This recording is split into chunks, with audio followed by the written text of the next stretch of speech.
Hallelujah, Hallelujah, Hallelujah, Hallelujah.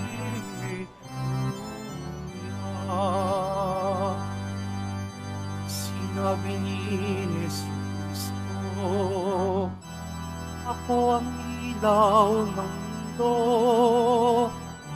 at buhay ng alagad ko. Hallelujah,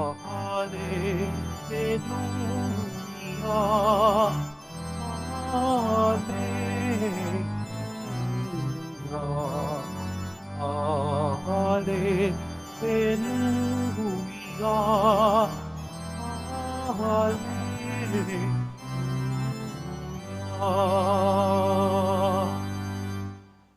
Sumainyo ang Panginoon, At sumaiyo rin. ang mabuting balita ng Panginoon ayon kay San Juan.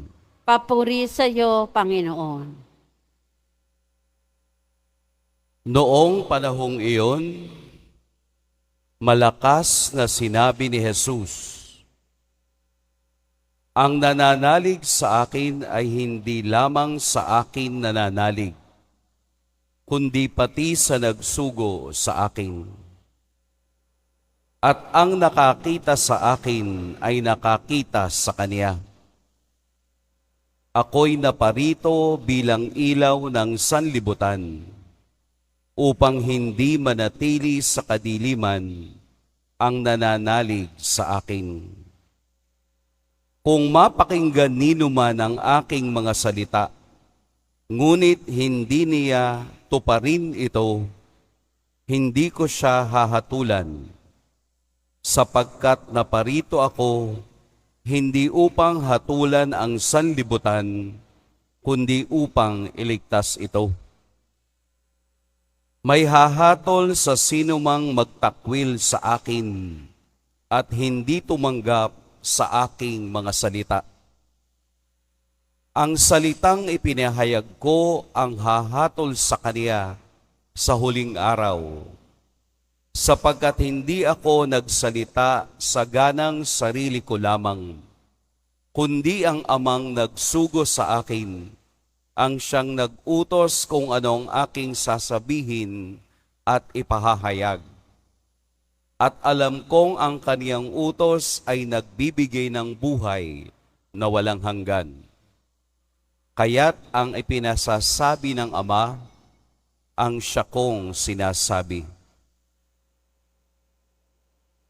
Mga kapatid, ang mabuting balita ng Panginoon. Pinupuri ka namin, Panginoong Heso Kristo. Magsiupo muna ang lahat. Magandang umaga po sa lahat. Ang tema o tono ng salita ay nagbabago ayon sa pandinig. Malalim ata yun na. Hindi, simple lang po. Halimbawa, ang salitang, ano ang gusto mo? Pag sinabi mo sa bata, paano nyo sinasabi? Di ba medyo may pagka malambing? Anong gusto mo? Kapag sinasabi mo naman dun sa girlfriend mo o sa boyfriend mo, mas malambing. Anong gusto mo? Pareho lang naman.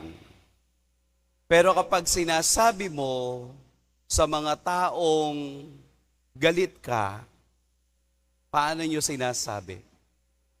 Anong gusto mo? Naiiba yung tono. Pero, iisa lang yung salita. Ibig sabihin, depende kung ano ang gusto mong iparating.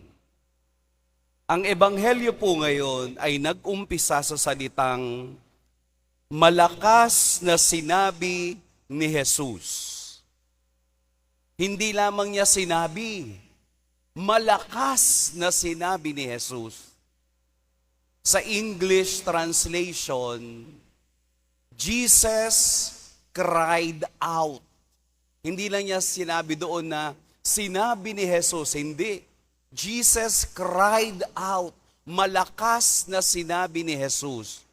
Kapag itong salitang ito ay ginamit mong malakas na sinabi ni Jesus, ang mga salitang susunod ay mahalaga. Ang salitang susunod ay napaka-importante sa kanya. Gusto niyang bigyan ng emphasis. Gusto niyang pag-ukulan ng mga nakikinig sa kanya, kaya malakas niyang sinabi ito. Ano yung mga salitang malakas na sinabi ni Jesus? Ang nananalig sa akin ay hindi lamang sa akin nananalig, kundi pati sa nagsugo sa akin. Sa kapangyarihan ng presensya ni Jesus sa templo na ang kausap niya ay ang mga pariseyong ayaw maniwala na siya ay galing sa langit. Malakas na sinabi ni Jesus ang kaniyang relasyon sa Ama.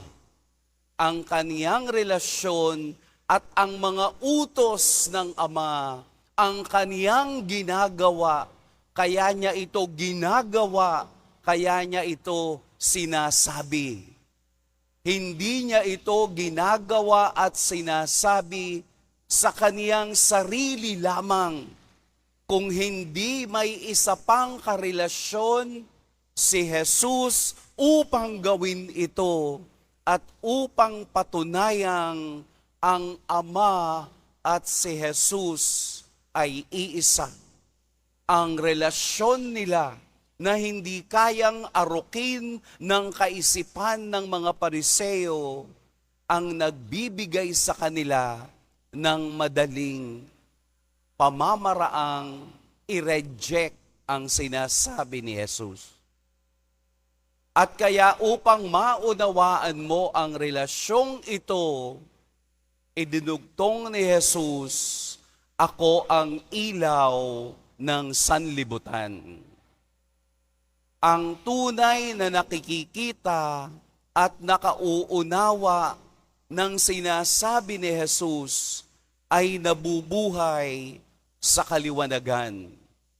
Ang relasyon ng Ama at ng Anak ay pinaiigting ng pagsasalita ni Jesus na ako ang ilaw ng sanlibutan.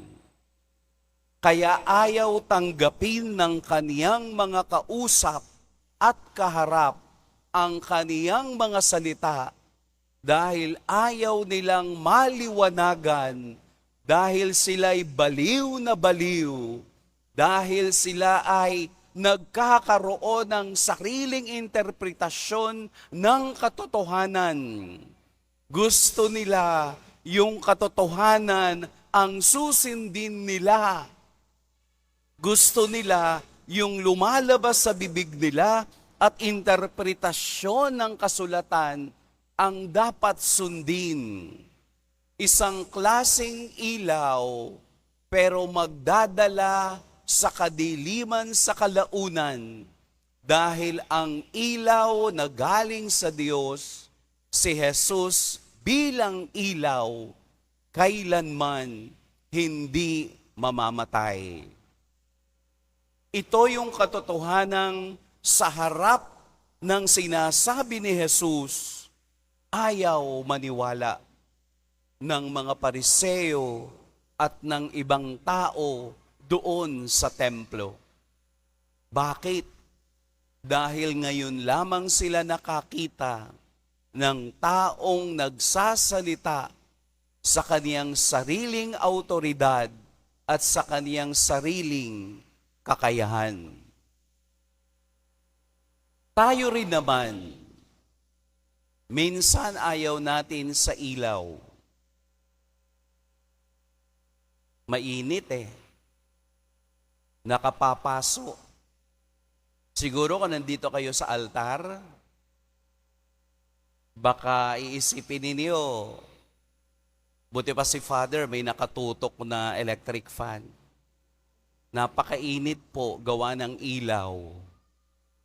Para makita natin sa katotohanan ang mukha ng ating Poong Jesus Nazareno na siya ring nagbigay ng larawan sa mukha ng Ama. Mayroong isang binatang gustong magpari. Sinabi nung isang matandang pari, sige, magdasal ka lang.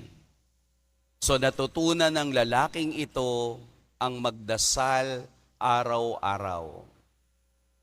Pagkatapos ng mga mahabang panahon, nang natutunan niya na ang pagdarasal, inutusan siya ng matandang pari na ang oras na iyon ay bumabagyo.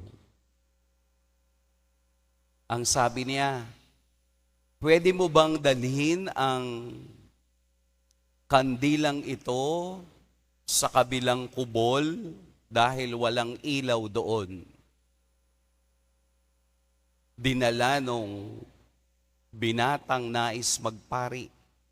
Paglabas niya sa pinto, namatay yung apoy sa kandila. Muli siyang bumalik. Sinindihan, namatay. Paulit-ulit hanggang sa siya ay nagreklamo na. Father, napaka-imposible po ng inyong ipinagagawa. Alam ninyong malakas ang hangin sa labas. Bakit kailangan itong dalhin ang kandilang ito na may ilaw sa kabilang kubol? Ang sabi ng matandang pari, ito ang gusto kong ipakita sa iyo. Sa oras na ipinagyayabang mo na marunong ka nang magdasal, ito ay namamatay at nawawala. Sa oras na ipinagyayabang nating hindi na natin kailangan ang ilaw ng Diyos, doon tayo paulit-ulit na dadapa. Doon tayo paulit-ulit na mahihirapang tumawid sa mga hamon ng buhay. Sa oras na sasabihin nating, hindi ko kailangang magsimba, hindi ko kailangang magdasal, hindi ko kailangan ng Diyos. Doon tayo unti-unting babagsak at mamamatay. Sapagkat ang ilaw na ibinibigay ni Jesus ay ang ilaw na hindi mamamatay kailanman. Kapag tayo ay naliliwanagan, kapag tayo ay nasa ilalim ng ilaw, makikita natin ang ating kahinaan. Makikita natin sa liwanag ng ilaw yung mga imperfections sa ating sarili. Tumingin kayo sa salamin na malakas ang ilaw. Makikita mo ang sarili mo na bukod sa pangupala ako, butas-butas din pala ang aking mukha. Ang ilaw ay nagbibigay ng katotohanang dapat nating tanggapin.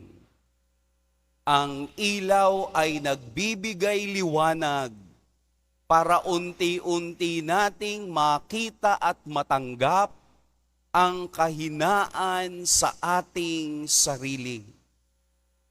Wala pong perpekto, pero tinutulungan tayo ng ilaw. Katulad ni Jesus, ang ating poong Nazareno, na siyang nagiging gabay, nagiging sandigan ng lahat ng namumuhay sa kadiliman. Ang Ebanghelyo ay pagpapatatag ng ating relasyon kay Jesus at ang ilaw na kaniyang iniaalay. Nagbibigay siya ng ilaw pero maraming hindi tumatanggap. Sumusunod pa rin sa dikta ng sariling ilaw ng kanilang kaisipan. Sana po ang Ebanghelyo ngayon ay magbunsod sa atin na siyang tumanglaw ang ilaw ng Diyos upang makita natin ang lubak sa daan na ating tinatahak. At upang makita ang lubak na yan, ang ilaw na tumatanglaw sa atin, katulad ng Diyos, sa ating paglalakad, titingin tayo sa daan bilang handa at pananda ng ating pagiging mababang loob sa paglalakbay ng buhay. Huwag nating hayaang itaas ng kapangyarihan ng mundo ang ating nararanasan. Hayaan nating ang Diyos ang siyang gumabay at magbigay ng ilaw upang makita ang katotohanan ng ating nilalakbay. Gabayan po tayo ni Jesus, ang ilaw ng sanlibutan. Pagpalain tayo ng poong may kapal.